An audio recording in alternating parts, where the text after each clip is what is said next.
Saint Augustine commentary on the Gospel of John, chapter 8, verse 28 to 32 following.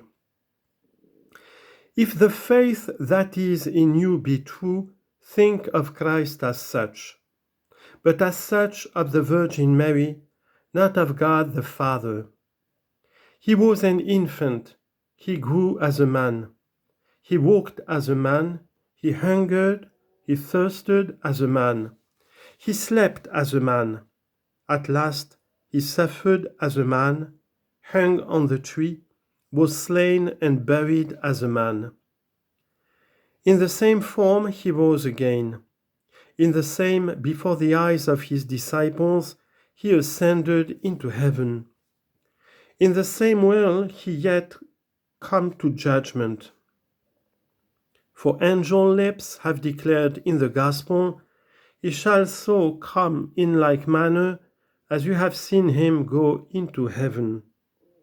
Acts chapter 1 verse 11. When then you think of the servant form in Christ, think of a human likeness, if you have faith. But when you think, in the beginning was the Word, and the Word was with God, and the Word was God, away with all human fashioning from your heart. Banish from your thoughts everything bounded by corporeal limits, included in local measurement, or spread out in a mass, how great soever its size. Perish utterly such a figment from your heart. Think, if you can, on the beauty of wisdom. Picture to yourself the beauty of righteousness. Has that a shape, a size, a color? It has none of these, and yet it is. For, if it were not, it would neither be loved nor worthy of praise, nor be cherished in our heart and life as an object of honor and affection. But men here become wise, and whence would they so had wisdom no existence? And further, O man, if you cannot see your own wisdom with the eyes of the flesh, nor think of it by the same mental imagery as you can of bodily things, will you dare to thrust the shape of a human body on the wisdom of God? What shall we say then, brethren? How spoke the Father to the Son, seeing that the Son says, "As the Father taught me, I speak these things"? Did he speak to him? When the Father taught the Son, did he use words as you do when you teach your son? How could he use words to the Word? What words, many in number, could be used to the one word? Did the word of the Father approach his ears to the Father's mouth? Such things are carnal. Banish them from your hearts. For this I say, if only you have understood my words, I certainly have spoken, and my words have sounded, and by their sound have reached your ears, and through your sense of hearing have carried their meaning to your mind, if so be you have understood. Suppose that some person of Latin speech has heard, but has only heard without understanding what I have said. As regards the noise issuing from my mouth, he who has understood not has been a sharer therein, just like yourselves. He has heard that sound. The same syllables have smote on his ears, but they have produced no effect on his mind. Why? Because he understood not. But if you have understood, whence comes your understanding? My words have sounded in the ear. Have I kindled any light in the heart? Without doubt. If what I have said is true, and this truth you have not only heard, but also understood, two things have there been wrought, distinguished between them, hearing and intelligence. Hearing has been wrought by me, but by whom has understanding? I have spoken to the ear, that you might hear, who has spoken to your heart for understanding? Doubtless someone has also said something to your heart, that not only the noise of words might strike your ear, but something also of the truth might descend into your heart.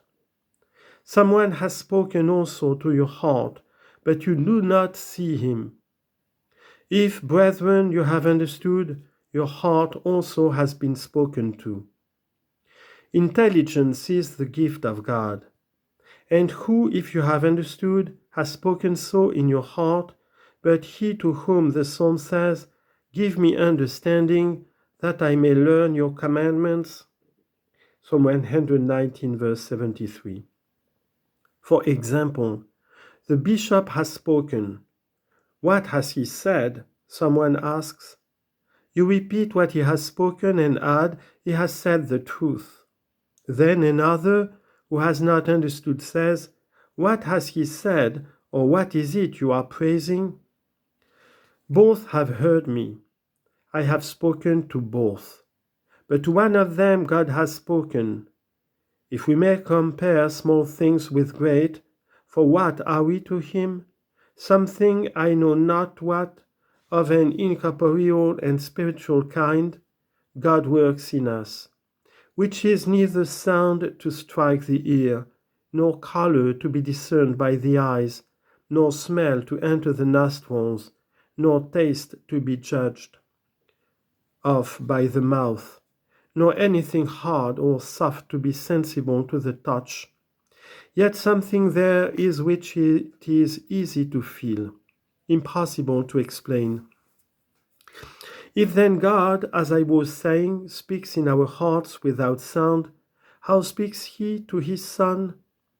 Thus then, brethren, think thus as much as you can, if, as I have said, we may in some measure compare small things with great. Think thus, in an incorporeal way the Father spoke to the Son, because in an incorporeal way the Father begot the Son. Nor did he so teach him as if he had begotten him untaught. But to have taught him is the same as to have begotten him full of knowledge. And this, the Father has taught me, is the same as the Father has begotten me already knowing. For if, as few understand the nature of the truth is simple, to be is to the Son the same as to know. From him, therefore, he has knowledge, from whom he has being. Not that from him he had first being and afterwards knowledge. But as in begetting he gave him to be, so in begetting he gave him to know. For as was said, to the simple nature of the truth, being is not one thing, and knowing another, but one and the same. Thus then he spoke to the Jews and added, and he that sent me is with me. He had already said this also before, but of this important point he is constantly reminding them. He sent me and he is with me. If then, O Lord, he is with you, not so much has the one been sent by the other, but you both have come. And yet, while both are together, one was sent, the other was the sender. For incarnation is a sending, and the incarnation itself belongs only to the Son and not to the Father. The Father therefore sent the Son, but did not withdraw from the Son. For it was not that the Father was absent from the place to which he sent the Son. For where is not the Maker of all things? Where is he not who said, I fill heaven and earth? Jeremiah chapter 23, verse 24. But perhaps the Father is everywhere, and the Son not? Listen to the evangelist. He was in this world, and the world was made by him. John 1, verse 10.